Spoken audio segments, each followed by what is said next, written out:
تدرون كم بالأجر اللي تلاقون يوم على المصطفى الهادي تصلون. تدرون بالله يجيب اللي يصلون. صلوا عليه وسلموا قد ما تحبون.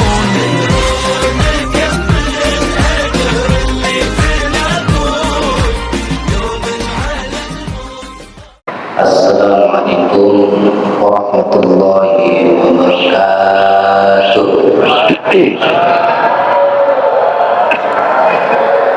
Bismillahirrahmanirrahim.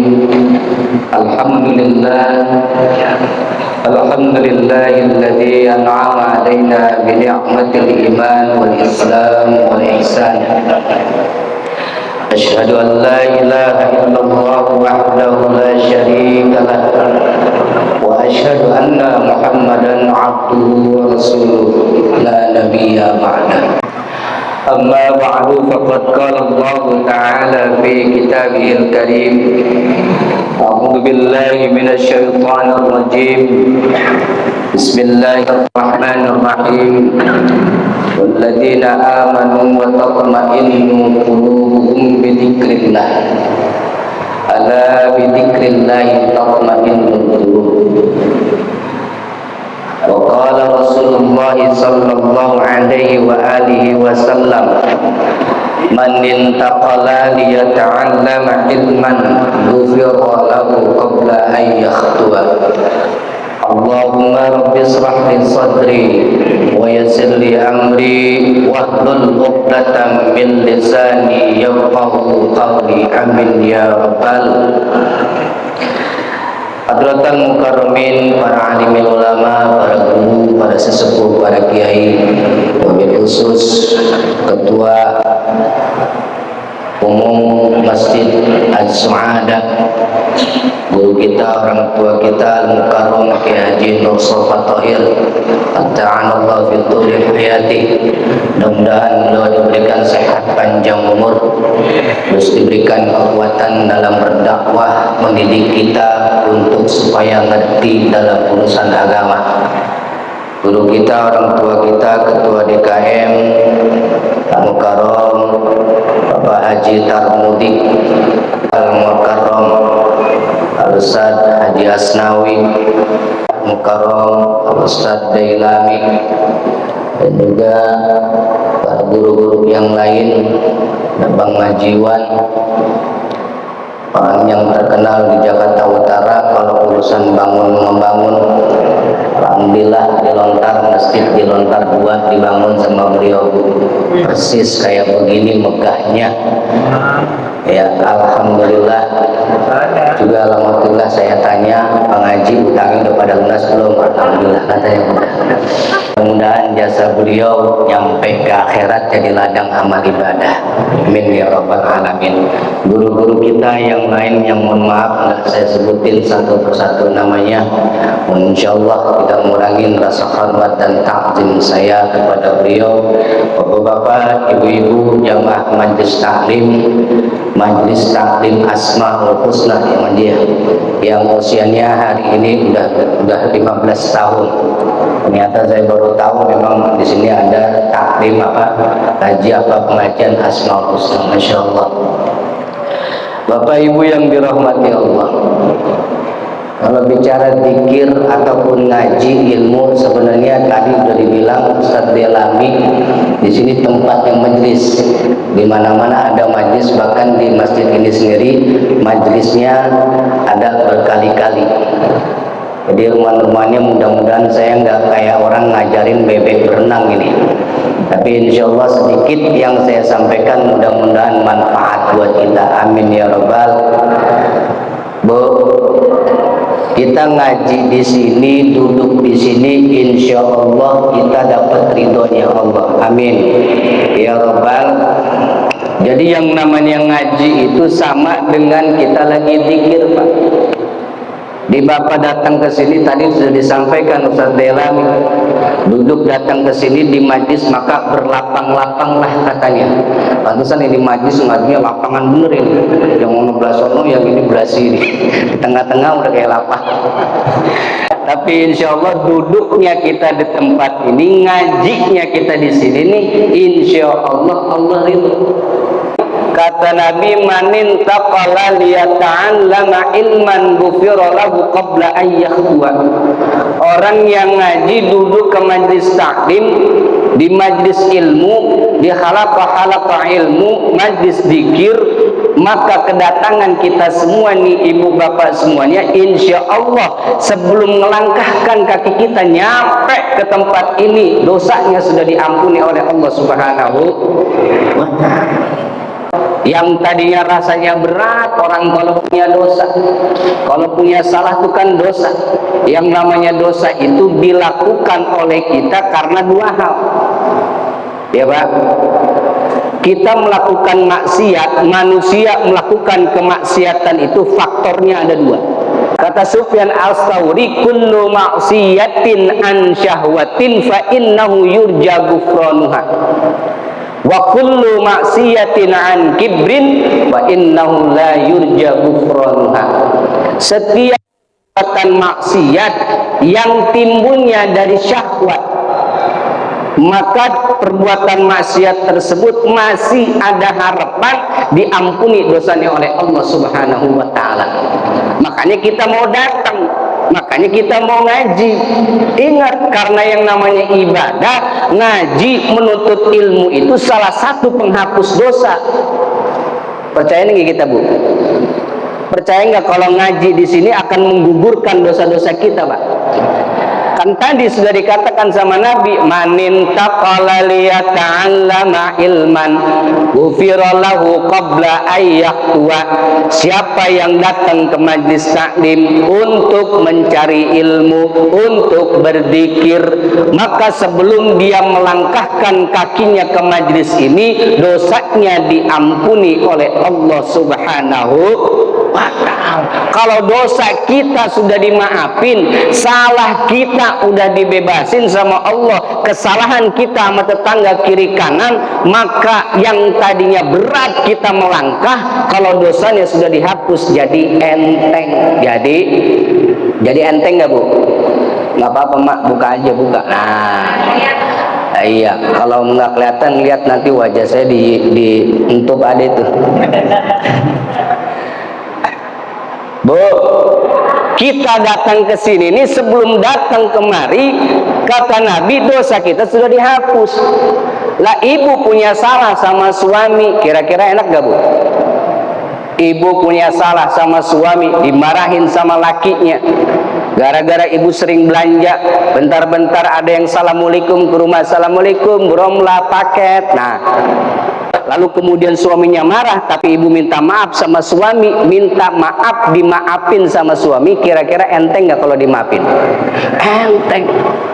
Bapak kalau di rumah, Pak, dimarahin sama bini, enak gak, Pak?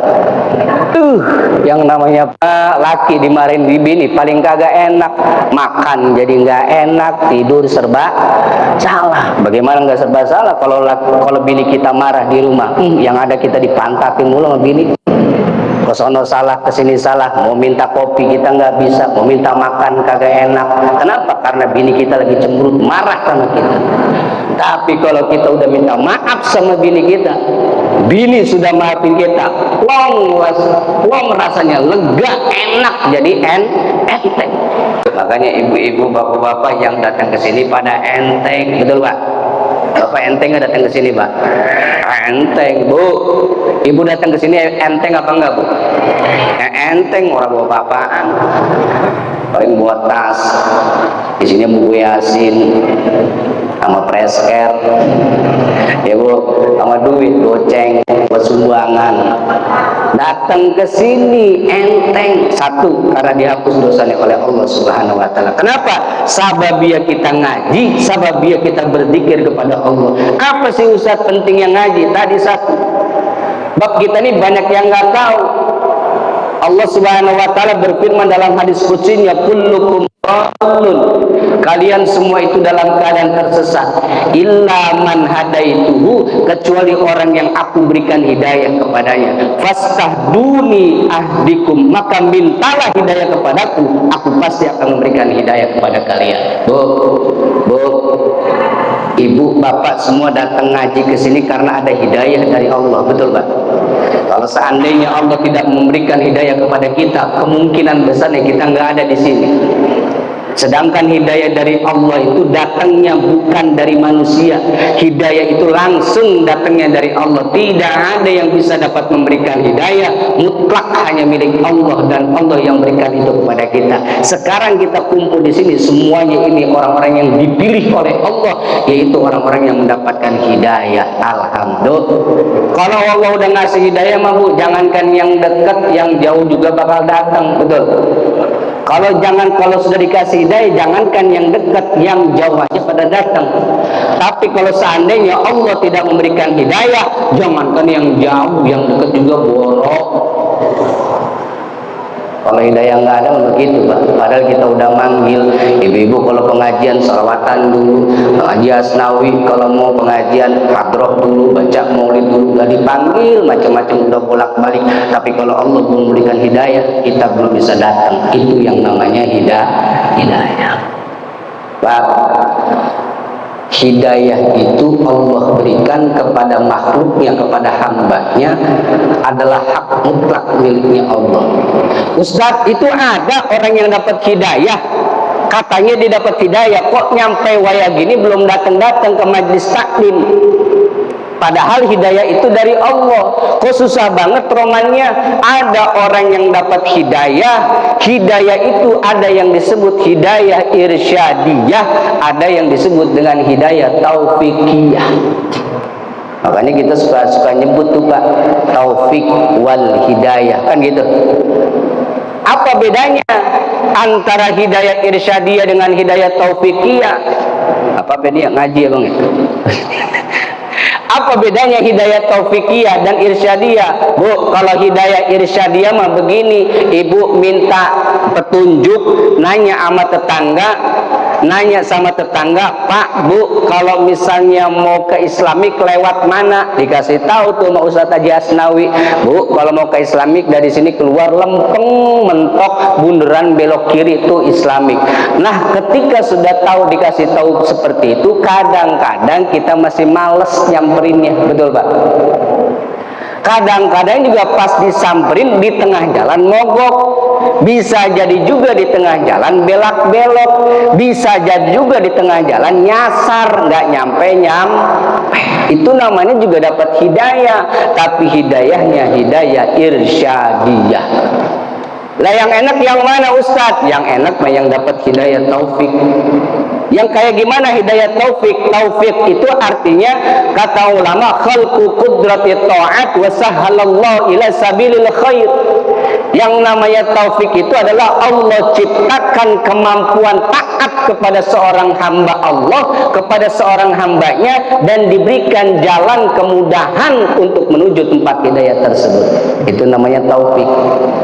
Sekali lagi, yang namanya taufik itu khalqu qudrati ta'at wa sahhalallahu ila sabilil khair. Allah ciptakan kemampuan taat kepada seorang hamba dan digampangin jalannya. Gampangnya gitu aja dah. Nah, tadi kalau ibu nanya jalan ke Islamik kemana, jalannya bisa belak-belok, bisa nyasar, bisa jadi nggak nyampe, balik lagi dah tuh pulang. Ketika nanya lagi sama Ustadz Haji Asnawi, Ustadz, di mana sih Islamik sebenarnya? Ya udah gini aja ibu mau ke Islamik. Iya, kebetulan saya juga mau sholat dohor di sana. Udah, sekarang ibu naik motor saya, boncengan sama kita. Boncengan, tapi yang dibonceng sama Haji Asnawi yang udah tua dan yang masih muda, yang udah sepuh, dianterin sama Haji Asnawi, diboncengin sama Bang Haji Asnawi. Udah diboncengin, dianterin nyampe Islamik, nyampe ke lokasi, ke tujuan, cepet, aman, nggak nyasar. Tuh yang disebut hidayah taufik. dikasih kemampuan taat dan digampangin jalannya. Maka ibu bapak yang datang ke sini, kalau datangnya enteng, datangnya gampang, enak, penuh ridho Allah, insya Allah berarti orang sini semua yang hadir mendapatkan taufik dari Allah Subhanahu. Makanya tadi saya kan nanya sama ibu datang ke sini enteng apa enggak? Ibu jawabnya enteng. Insya Allah berarti itu kalau itu digampangin berarti kita dapat taufik. Tadi kata Bang Haji Asnawi ada uduk di sini. Uduk apa betul di mana? Uduk. Alhamdulillah berarti ini namanya maulid Ustaz. Kalau maulid itu kata ulama begitu. Kata Syekh Jalaluddin As-Sayuti, yang namanya maulid itu yang pertama kumpulnya kita nih. Ijtima'un nas. Yang kedua baca Quran, wa qiraatul Quran, wa qiraatu ma tayassara minal Quran. Kumpulnya manusia dan juga ada baca Qurannya itu maulid. Habis udah gitu wa riwayatu akhbaril waridah, ada baca maulidnya, ada baca berjanjinya, ada baca dibaknya. Terus juga disampaikan oleh penceramah. Apalagi kalau maulid penceramahnya yang dipanggil itu yang belum pernah. Kebetulan saya belum pernah di sini, jadi akhirnya dipanggil ke sini. Dan biasanya budgetnya beda anggarannya. Kalau maulid mah begitu biasanya Bang Haji, biasanya. Tapi kalau sama CS mah nggak apa-apa, aman. Insya Allah Bang Haji, Insya Allah kita mah ceramah di sini nggak ngarepin apa-apa. Karena kita ceramah mah Insya Allah ibu kita nyari amal, amplop. Nyari amal. Sebab kalau udah dapat amal mah baru nanti banyak dulur, gak elah duit. Kalau udah banyak dulur kan jadi banyak baru tuh pulang ceramah, udah banyak dulur kesana bayar kita di kantong tuh banyak doa, duit lagi aja. Insya Allah. Ngaji kita datang ke majlis salim, duduknya kita di majlis salim diampuni dosanya oleh Allah Subhanahu wa taala. Ini sekaligus maulid, sekaligus milad. Kumpulnya manusia, ada baca Qur'annya, ada baca maulidnya. Baru setelah itu summa yamuddu lahum simatu yaqulun wa yansarifuna bi ghairi ziyadatin ala dzalika wa hiya minal binail hasanah. Habis kumpul kayak gitu baca Quran, baca maulid, dengerin ceramah, baru makan tuh yang namanya maulid kayak gitu. Alhamdulillah. Jadi kita yang pertama di sini ngaji. Ngaji itu bagian dari zikir kepada Allah Subhanahu wa taala. Makanya kalau kita nggak tahu apa-apa, banyakin zikir. Fas'alu ahla dzikri in kuntum la ta'lamun. Hei, kalau kamu nggak tahu, kalau kamu nggak tahu apa-apa, fas'alu, tanya tuh. Kalian tanya semua kepada siapa? Ahla dzikri, kepada orang-orang yang ahli zikir. Siapa yang ahli zikir? Para kiai, para ulama, para habaib, guru-guru kita. Pantas di malam ini kita ngadain zikir Asmaul Husna. Setelah zikir kita mengingat Allah, ada pengajiannya lengkap Bu. Ketika ibu datang ke sini, bapak datang ke sini, sudah diampuni dosanya oleh Allah. Nyampai ke sini, apa kata Nabi? Julusuka fi majlisil ilmi la tamussu qalaman wa la taktubu harfan khairul laka min uqi alfi raqabah. Duduknya kita di majlis taklim, walaupun kagak bawa pulpen, kagak nyatet satu huruf pun, cuman dengerin doang, jiping ngaji. Yang udah tua mah tuh sender, jider ngaji sambil nyender. Yang udah sepuh nggak apa-apa Pak. Jider ngaji sambil nyender, maklum udah pada sepuh, uratnya udah pada asem. Apa saking khususnya jiler ngaji sampai ngiler. Ngaji kayak begitu doang ibu, ngaji duduk nyender dengerin doang sambil matanya kiep-kiep ketiduran. Kata Nabi, khairul laka min uqi alfi raqabah. Itu jauh lebih baik ketimbang kita sedekah membebaskan 1000 budak hamba sahaya. Alhamdulillah. Jadi ibu datangnya ke sini enteng, nyampe ke sini dapat rahmat Allah, dapat ilmu, dapat manfaat. Akhirnya sudah dapat ilmu, jadi pulang-pulang nenteng. Bener Pak? Bener Pak?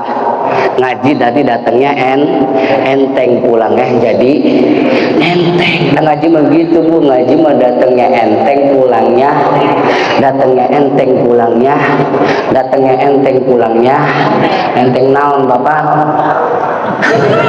Berkat.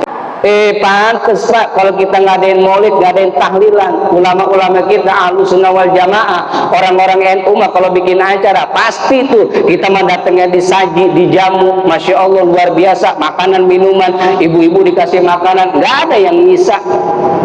Beda kalau mau bapak dikasih makanan segitu aja baru pisang, kagak ada yang nyolek sampai wayah gini tuh pisang awet. Kalau ibu-ibu mau dikasih kue kotak langsung dibawa pulang dimasukin ke tas, bener Bu? Bener Bu? Boleh nggak itu? Lah boleh-boleh aja. Ta'amus saleh dawa'un, makanan minuman yang ada di tempat orang-orang soleh itu jadi obat, ya Bu.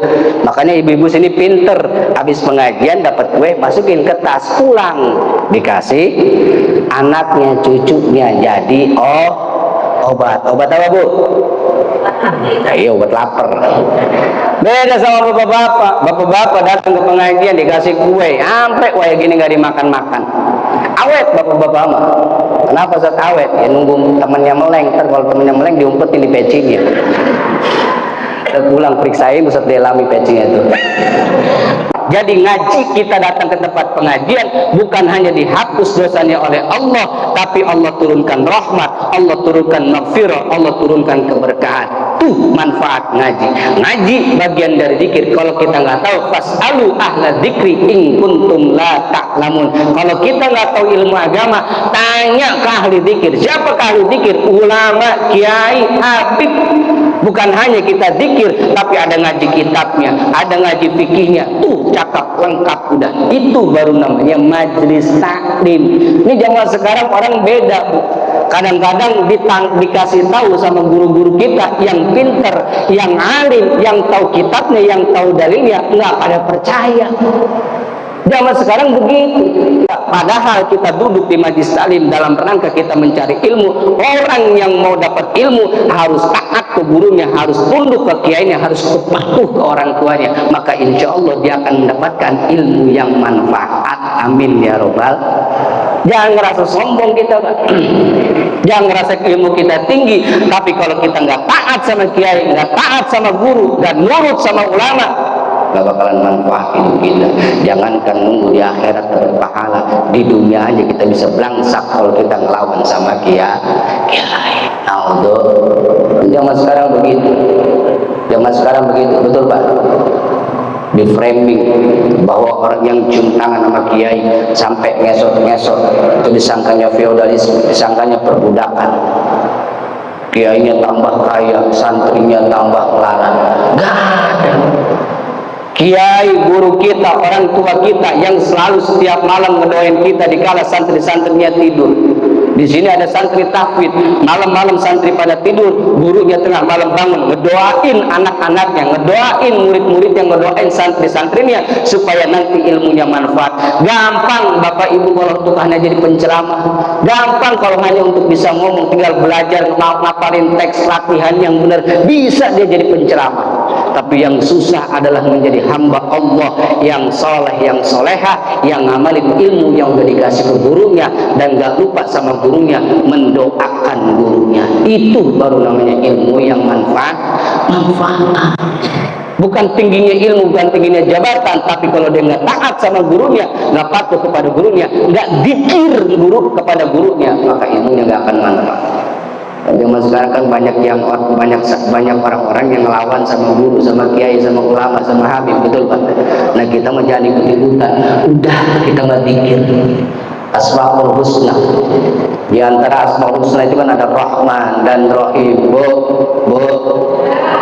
Ibu, saya sering menerangkan, kemarin juga saya terang itu, antara Rahman dan Rahim, lafaz Allah yang kita minta dalam Asmaul Husna yang 99 jumlahnya yang kita ketahui itu, walaupun sebenarnya nama Allah itu lebih dari itu Pak. Nama Nabi aja ada 201. Nama Allah yang wajib kita ketahui 99. Dari 99 itu ada 2 nama yang sering kita pakai, yang kita gunakan ketika ibu mau kerja, mau aktivitas, mau ngapain, mau masak, apa yang kita baca? Bismillahirrahmanirrahim. Itu ada 2 lafaz Allah, ada 2 nama Allah yang sering kita sebut, yang sering kita ucapin, yaitu Rahman dan Rahim. Rahman dan Rahim itu bagian dari rahmatnya Allah. Ketika ibu baca Bismillahirrahmanirrahim, maka dengan menyebut nama Allah Ar-Rahmani, sifatnya Allah yang memberikan nikmat di dalam dunia kepada siapapun yang Allah kehendaki. Ar-Rahimi, sifatnya Allah yang memberikan nikmat yang terbatas hanya kepada orang-orang tertentu nanti di akhirat. Saya tanya sama ibu, Bu, mendingan kaya di dunia di akhirat belangsak atau mendingan di dunia belangsak di akhirat kaya? Sama orang lontar kalau gitu jawabannya. Pengen kaya di dunia, kaya di akhirat. Kalau kita pengen kaya di dunia, kaya di akhirat, tapi ternyata buktinya nggak semua kayak begitu. Benar Bang Haji? Mana buktinya? Di dunia, ibu ada nggak di sini yang rajin sholat, rajin puasa, rajin sedekah, rajin ngaji, tapi rumahnya masih ngontrak? Ada nggak? Ada nggak? Ada. Ada apa banyak? Banyak. Sementara ada orang yang di sana sholat kagak, puasa kagak, sedekah boro-boro, ngaji sama ngaji nggak kenal, tapi hidupnya kaya, hartanya berlimpah ruah, jabatannya tinggi, istrinya cantik, bahkan lebih dari 3. Ada nggak kayak gitu? Kaya padahal nggak sholat, ada nggak? Kaya padahal nggak pernah sedekah, ada? Ada. Sementara kita yang tiap hari sholat, ngaji, sedekah, puasa, kagak kaya-kaya, rumah masih ngontrak. Betul. Motor masih kreditan, mobil masih angsuran. Betul. Kalau begitu yang salah siapa? Salah nggak kalau kita sholat walaupun rumah kita masih ngontrak? Nggak salah, Bu. Salahnya Bapak, kita cemburu sama mereka yang nggak sholat, nggak puasa, nggak ngaji, tapi hidupnya kaya. Kalau kita cemburu sama mereka, berarti kita yang salah. Artinya gimana? Biarin itu rezekinya dia, karena Allah memiliki sifat Rahman. Kita berdoa kepada Allah, ya Rahman, terusin ya Rahim. Biar apa? Biar kita dapat di dunia, di akhirat juga dapat. Banyak orang yang minta kaya di dunia, wa ma lahu fil akhirati min khalaq, tapi di akhirat nggak mendapatkan apa-apa. Sementara kita di alam dunia berdoa kepada Allah setiap hari sholat, berdoa diakhiri dengan doa apa? Rabbana atina fid dunya wa fil akhirati hasanah wa qina adzab. Kita minta mohon kepada Allah di dunia hasanah, di akhirat hasanah. Di dunia bahagia, di akhirat.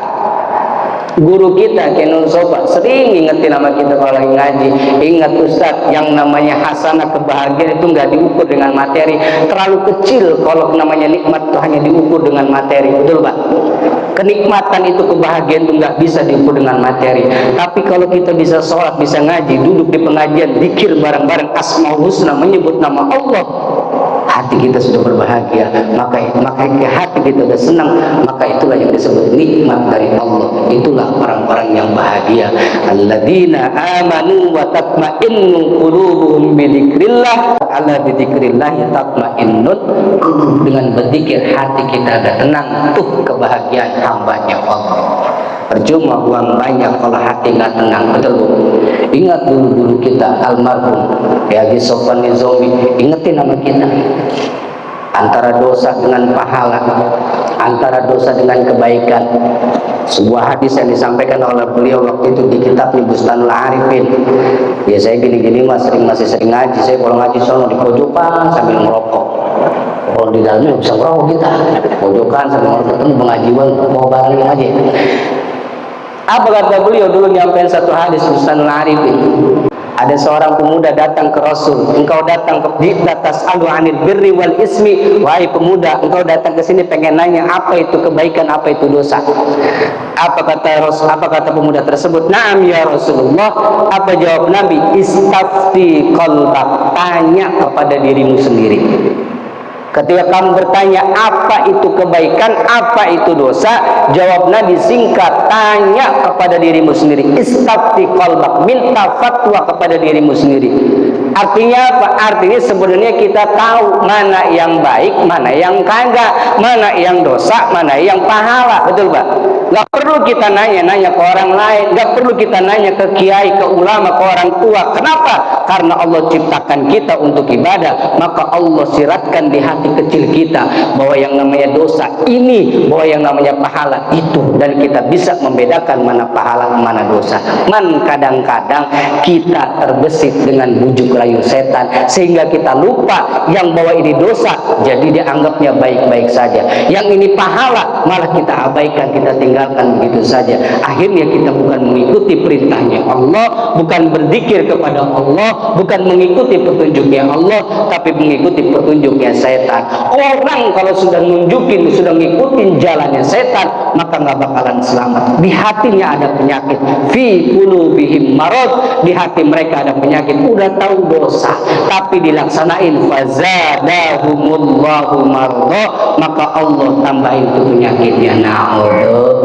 Makanya kita sekarang mau ngaji supaya kita dapat apa? Dapat petunjuk hidayah dari Allah. Faman tabi'a hudaya fala khaufun 'alaihim wala hum yahzanun. Selamat, kita nggak bakalan ngerasa miskin walaupun rumah masih ngontrak ibu, nggak merasa susah walaupun cicilan masih setiap hari nyicil.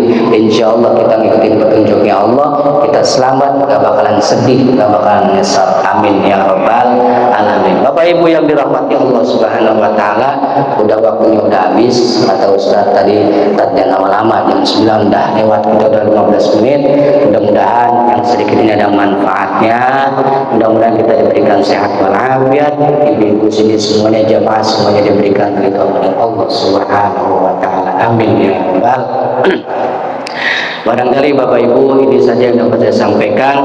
Allahumma fiqh lakum bil thariq. Wassalamualaikum warahmatullahi